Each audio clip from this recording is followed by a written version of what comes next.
নারায়ে তাকবীর।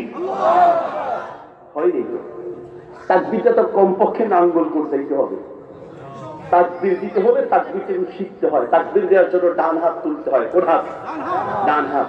যাদের হাত নাই তারা পা তোলার দরকার নেই। এক নম্বরে হাত তুলে, দুই নম্বরে মুখ খুলে তাকবীর দিবেন। তবে যাদের মুখে পান আছে তাকবীরটা বাড়িতে গিয়ে দিবেন। এখন কারো সাদা জামা লাল বানানোর দরকার নেই। হাত খুলে, মুখ খুলে, প্রাণ খুলে নারায়ে তাকবীর, নারায়ে তাকবীর, মাশাআল্লাহ।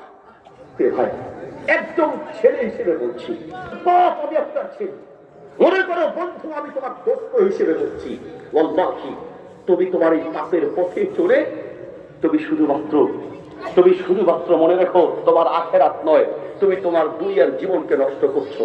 তুমি তোমার দুনিয়ার জীবনকে নষ্ট করছো। অসংখ্য মাহফিলে অসংখ্য তরুণ যুবক দেখছি, এই জন্যই কথাগুলো দিন থেকে বলছি।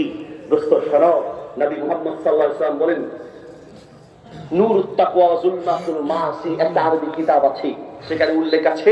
আব্দুল ইবনে আব্বাস বলেন ইন্না লিসাইয়্যাতি সাওয়াদান ফিল ওয়াজহি, এই পৃথিবীতে জিনা, ব্যভিচার এবং পাপের হারাম রিলেশনের 4টা নগদ শাস্তি এই দুনিয়াতে, 4টা শাস্তি, 4টা গজব এই দুনিয়াতে নাজিল হবে।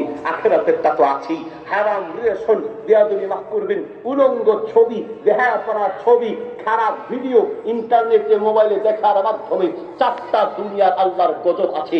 1 নাম্বার শাস্তি সাওয়াদান ফিল ওয়াজহি, চেহারার সিন্দারিত্বের ভাব নষ্ট হয়ে যাবে, চেহারার মায়া চলে যাবে। মানুষ কালো হতে পারে কিন্তু মানুষের চেহারা একটা মায়া থাকে, মায়া। যতই তুমি ফেস ওয়াশ দিয়া দমো, যত ফেয়ার এন্ড লাভলি খাও, যতই আটা ময়দা মাখো, চামড়া সাদা